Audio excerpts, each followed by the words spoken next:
Hello, everyone. In this video, we're going to talk about GDP and consumption. Now, GNP is an output produced by workers and resources owned by residents of the nation. This is considered gross national product. GNP used to be the standard measure, but as national economies have become more globalized, with more production taking place outside of the home country, GDP is now used more often than GNP to measure a nation's overall production. A good example of this is that Nike shoes are made in Thailand, but these would count towards the US's GNP, but also toward Thailand's overall GDP. Usually, we examine GDP figures for a particular year. However, we can also calculate GDP over a month, quarter, or multiple year period. GDP over a month, quarter, or multiple year period will include a lot more than our regular GDP. GDP only includes production from a specific period, regardless of the length of that period. And again, this is to avoid issues with double counting. On this slide, we see that production from a particular period allows us to avoid issues with double counting, and they give an example of a new car that's produced and sold in 2018. 2 years later, if the owner decides to resell it, we don't recount the good that was produced 2 years ago.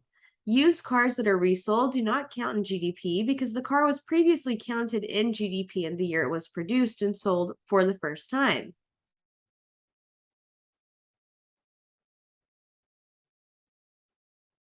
The Bureau of Economic Analysis, or BEA, is the U.S. government agency that tallies GDP data, a task that's called national income accounting.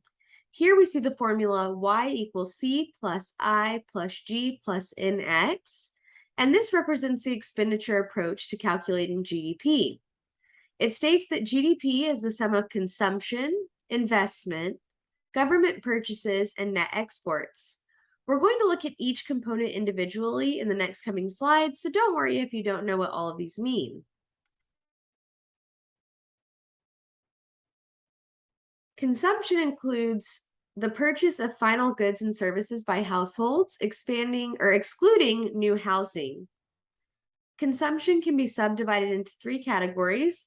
So that's going to be our durable goods, non-durable goods, and services. So the goods themselves are into 2 categories, and then we also have our services.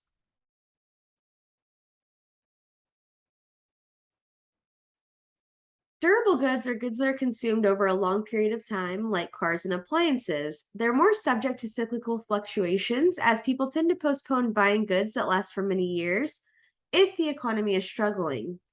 A refrigerator is an example of a durable good. If economic times are bad, job loss, high levels of uncertainty, lower incomes, you would likely delay the purchase of a new refrigerator and still use your old one for a few more months.